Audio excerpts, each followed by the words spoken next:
আমি আর আমার বর বাবু মিলে আমার এক বোনের বাড়িতে এসেছিলাম। জামাইবাবু ডাকছে ওখানে যাওয়ার জন্য পার্টি। তো আসলাম, আসার পরে রান্নাবাড়া অনেক কিছু, তাই অল্প শেয়ার করছি।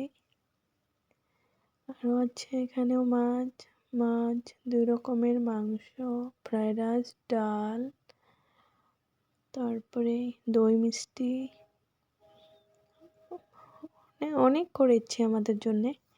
তো এখানে আবার অল্প আগুন পোয়ানোর ব্যবস্থা করেছে, রান্নাটা বাইরে করেছিল।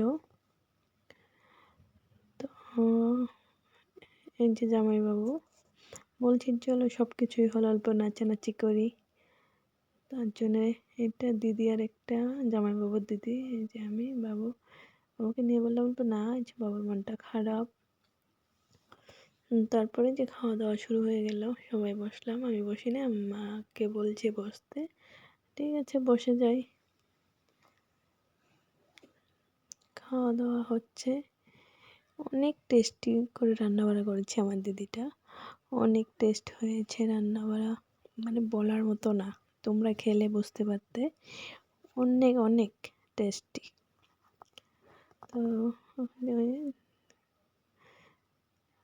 মাছের এই তরকারিটা অনেক ভালো, এটা জামাইবাবু আর একটা দিদি, আর এইটা দিদি দিচ্ছে আমাদেরকে খাওয়ার জন্য। এটা পরের দিন সকালে অল্প স্বল্প আজ ছিল, তো সবাই মিলে খাওয়া দাওয়া করে নিলাম। এটা জামাইবাবু, এই যে ভাগ্নি। তো এখন আমরা রেডি, চলে যাব। এই মুহূর্তে জামাইবাবু আর আমার বর মিলে কোথাও গেছে। এই যে ফুলটা দেখো কি সুন্দর, মানে ভালো লাগছিল, তার জন্য আমি ভিডিও শ্যুট করছি। তো এটা দিদির যা, এটা পুস্কুটা। এই যে ওরা গিয়েছিল বাজারে, আমার বরের বার্থডে ছিল ওদিন, গিফট কিনে দিল একটা। তো এই যে আমরা যাচ্ছি রেডি রাস্তাতে।